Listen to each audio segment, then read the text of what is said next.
सारे सबूत प्रूफ थे, दुकान के सब वही खाते थे, उधार खाता चंदा था, वो सब जला दिया। अब तो फिलहाल तो कोई रास्ता नहीं दिख रहा। सारी फेक वीडियो बनी हुई थी, वो जरा सी इतनी सी आग जल रही है, उसकी जालियों के बीच में होता है ना डिवाइडर जो होता है बीच में, उसके पल्ली साइड रोड से वहां से खड़े होकर उसकी वीडियो बना ली, डिवाइडर के बीच में से कि आग लगा रखी है, वो इतनी सी आग जल रही है कूड़ेदान में, तो उसकी वीडियो बना के वो डाल दी उस पर, आग भी लगाई इन लोगों ने। तो इस तरीके से फेक वीडियो बना रखी थी। मैंने कहा मैं झुक भी रहा हूँ, झुक के पत्थर भी उठा रहा हूँ, जब भी आप वो शुरुआत कर देना। तो उन्होंने चल ठीक है, उन्होंने 15-20 करीब ऐसे वीडियो दिखाई थी मुझे, कहीं पे भी कुछ भी नहीं मेरा उसमें रोल। दिल्ली दंगों से जुड़े मामलों में अदालतों ने पुलिस जांच की गंभीर खामियों पर बार बार सवाल उठाए। 97 बड़ी मामलों में से कम 17 में अदालतों ने गढ़े हुए सबूत, काल्पनिक गवाह और लिखाए गए बयानों जैसे अनियमितताओं को उजागर किया। इन आदेशों ने जांच प्रक्रिया की विश्वसनीयता पर गहरी चोट की है। मैं आप सबके बिहाफ पे ये बात कह रहा हूँ, ट्रंप के जाने तक तो हम शांति से जा रहे हैं, लेकिन उसके बाद हम आपकी भी नहीं सुनेंगे अगर रास्ते खाली नहीं हुए तो। मन में आपके क्या है, वही हम जानना चाहते हैं इस वक्त। मेरे मन में ये है, लोग मारे गए तो आपने फिर भी किसी को भी नहीं मरना चाहिए था। जी क्या नाम है, क्या नाम है, क्या नाम है? मुट्ठी बांध के एक होके देखो, जब वो लोग मारने के लिए आए थे तो उन्होंने ये नहीं देखा कि कौन पूर्वांचल का है, कौन उत्तरांचल का है, कौन गांव में रहता है, कौन एनसीआर में रहता है। उन्होंने अंकित शर्मा को उनका करा वही था। हमसे तो जैसे लगने के बाद बोली कि देखो भाई हमें पता है कि तुम बेकसूर हो, केस लगाए गए तुम पर, ठीक है, लेकिन लग गए ना तो अभी नहीं झेलना पड़ेगा। अभी ऊपर से इजाजत नहीं है जो आपको इनसे निकाला जाए, अभी इजाजत होगी तो वो करेंगे। पुलिस ने हुक्म पर लिखा काल्पनिक गवाह, गढ़े हुए सबूत, जांच अधिकारी द्वारा अतिरिक्त तथ्यों से जोड़ा गया गवाह का बयान, एक कांस्टेबल द्वारा घटनास्थल पर एक आरोपी को देखने का कृत्रिम दावा, आरोपी की पहचान संदेह के बादलों से घिरी और आरोपी पर थोपे गए मामले।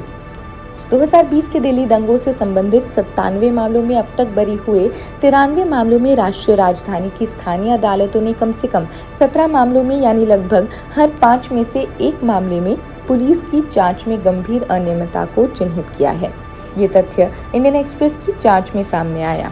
तो ऐसे ही झूठे आरोपों की वजह से इनकी जिंदगी भी बदल गई, जिनसे हम दिल्ली चुनाव के दौरान मिलने पहुंचे थे। देखिए इनकी कहानी। 25 तारीख थी, 25 फरवरी थी, घर के अंदर ही था और अम्मी भी यहाँ नहीं थी, अम्मी कहीं में थी यूपी गाँव में और बच्चे इधर लोनी में थे ससुराल में। तो मैं यहाँ पर आया हुआ था अपने घर पे, तो ये लोग बुला रहे थे कि आ जाओ, इस तरीके का माहौल सही नहीं है, अपना आ जाओ, यहाँ पे बच्चे भी बहुत परेशान हो रहे हैं, तुम आ जाओ आ जाओ। मैंने कहा भाई मैं घर पे ही हूँ, सही हूँ। 1-2 बार मैंने मना किया, फिर इन्होंने बोला तो मैं फिर चला गया था यहाँ से। अब मैं जब बाहर गया ऑटो देखने की वजह से गया था, मैंने चल रहे होंगे साल तो होगा तो मैं देख लेंगे, क्योंकि यहाँ पे जब तक बिल्कुल सही था, कुछ नहीं था, गाड़ियां बाइकें सवारियां चल रही थी, तो मैं ये देख लूंगा, अगर होगा तो मैं आ जाऊंगा। मैंने इनसे भी एक बात बोली थी। अब मैं बस बाहर गया हूँ, मैं बाहर जाके खड़ा हुआ, थोड़ा सा उधर देख रहा गया, यहाँ पे कोई ऑटो अब नहीं चल रहा, वहीं पे खड़े खड़े एकदम भगदड़ मच गई थी। मैं भाग पाया नहीं वहां से, जैसे एकदम भाग लेता हूँ, क्योंकि मुझे प्रॉब्लम पहले से भी है थोड़ी सी घुटनों के अंदर, तो वो नहीं कर सकता। तो मैं उधर ही जो है ना उनसे भीड़ से बचते बचते साइड में खड़ा हो गया। बाकी पीछे से लगी थी, मुंह में मेरा उधर की तरफ था, जिधर सामने मौजपुर साइड फोर्स खड़ी थी, उधर इधर से उनपे जो पत्थरबाजी हो रही थी वो उधर से कर रहे थे, मेरा उनका मुंह उनकी तरफ था, मेरा मुंह पीछे से लगी थी।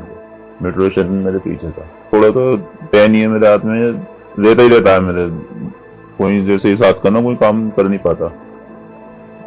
हालत जो है ना बहुत ज्यादा वो हो गई है, और अब तो हद से ज्यादा ना दिमाग भी जो बेकार हो गया है, कोई भी चीज बर्दाश्त नहीं होती। मैंने फिर ये पूछा कि तुमने कपड़े कैसे पहन रखे थे, तो मैंने कहा भाई कपड़े, हमने उसमें वीडियो में देख रहा था, मुझे एक बंदा दिखाई दिया, मैंने कहा जैसे इसके कपड़े ऐसे कपड़े पहने रखे, ब्लैक कलर के, जैसे इसके कपड़े, और उन्होंने उसी को सर्किल दे दिया।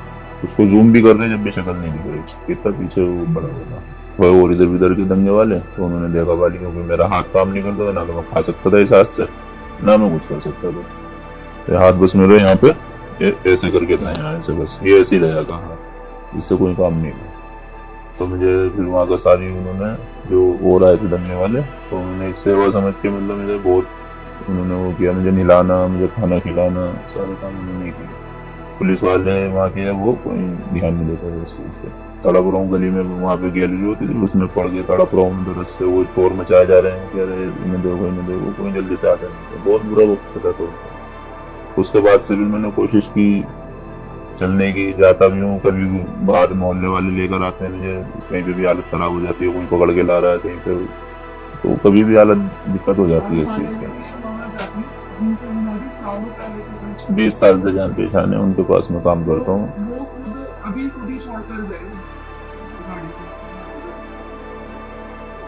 ये सामने ही हमारे खूब खैर खबर लेते हैं अपना, कोई ऐसी वो नहीं होती है, उस चीज़ की तो फिर कोई परेशानी नहीं है कि हम उनसे किसी आ रहे हैं, वो हमसे ऐसी कोई बात नहीं। वो फ्यूचर नहीं दिखाई देता, फ्यूचर में तो बहुत मामला खराब दिखाई देता है कि आगे कैसे कर पाऊंगा मैं, क्योंकि मैं अकेला ही हूँ, बच्चे पढ़ रहे हैं, तो किस तरीके से कर लूँगा मैं, मेरी जो ऐसी कंडीशन है।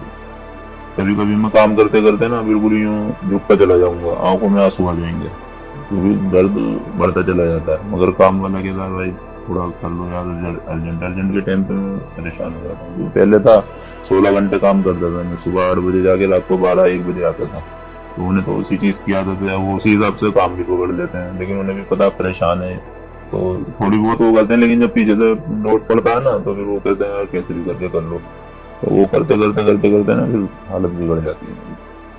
कम से कम 12 मामलों में अदालतों ने पाया कि पुलिस ने कृत्रिम गवाह या ऐसे सबूत पेश किए थे जो गढ़े हुए प्रतीत होते हैं। कम से कम 2 मामलों में गवाहों ने गवाही दी कि उनके बयान उनके अपने नहीं थे, बल्कि पुलिस द्वारा लिखवाए गए थे या उसमें हेरफेर किया गया था। अदालतें इस निष्कर्ष पर पहुंची कि जांच न्याय सुनिश्चित करने के बजाय केवल मामले को बंद करने की नियत से की गई थी। एक मामले में न्यायाधीश ने केस रिकॉर्ड्स में हेरफेर की ओर भी इशारा किया। इतना ही नहीं, अतिरिक्त सत्र न्यायाधीश प्रवीण सिंह ने पिछले महीने न्यू उस्मानपुर पुलिस स्टेशन के एक मामले में 6 आरोपियों को बरी करते हुए आदेश दिया। जांच अधिकारी ने सबूतों को बढ़ा चढ़ाकर पेश किया है और इसके परिणाम स्वरूप उन आरोपियों के अधिकारों का गंभीर हनन भी हुआ है। इनके खिलाफ शायद केवल ये दिखाने के लिए आरोप पत्र दायर किया गया था। ऐसे मामलों से लोगों का जांच प्रक्रिया और कानून पर विश्वास कम होता है। नागरिकता संशोधन अधिनियम सीएए के विरोध के बीच फरवरी 2020 में उत्तर पूर्वी दिल्ली में हुए दंगों के दौरान कम से कम 53 लोग मारे गए और 700 से ज्यादा लोग घायल हुए थे। अदालती रिकॉर्ड्स बताते हैं कि जिन 17 मामलों में अदालतों ने मनगढ़ंत सबूत के आधार पर बरी किया, उनमें दयालपुर पुलिस स्टेशन में दर्ज 5 मामले, खजूरी खास गोकुलपुरी में 4 मामले और ज्योतिनगर, भजनपुरा, जाफराबाद तथा न्यू उस्मानपुर में दर्ज एक मामला शामिल है। ये सभी उत्तर पूर्वी दिल्ली के थाने हैं। इन मामलों में कड़कड़ुमा अदालतों के न्यायाधीशों ने तरह तरह की अनियमितताओं की ओर ध्यान दिलाया। इनमें 2 लगभग समान निष्कर्ष भी शामिल थे, जिनमें अदालतों ने कहा कि पुलिस द्वारा पहचान परेड टीआईपी न कराने से ये संकेत मिला कि उन्हें पहले से ही पता था कि आरोपी के खिलाफ मामला गढ़ा हुआ है। ये मामले न सिर्फ पुलिस की जांच की विश्वसनीयता पर सवाल खड़े करते हैं, बल्कि पूरे न्यायिक प्रक्रिया पर भी। दंगों के घाव अभी ताजा हैं और अब कोर्ट खुद कह रही है कि केस क्लोज करने की जल्दबाजी में न्याय की बलि चढ़ाई जा रही है। तो सवाल उठता है, क्या दोषियों को सजा मिलेगी या निर्दोष ही इसी तरह केसेस में फंसते रहेंगे? दिल्ली पुलिस ने इन आरोपों पर अभी कोई टिप्पणी नहीं की है, लेकिन ये फैसले एक सबक है। जांच का मतलब सिर्फ केस दर्ज करना नहीं, बल्कि सच्चाई उजागर करना होता है। खैर, आप अपने विचार हमें कमेंट सेक्शन में जरूर बताएं। देश दुनिया की अन्य खबरों के लिए देखते रहिए जनसत्ता। शुक्रिया।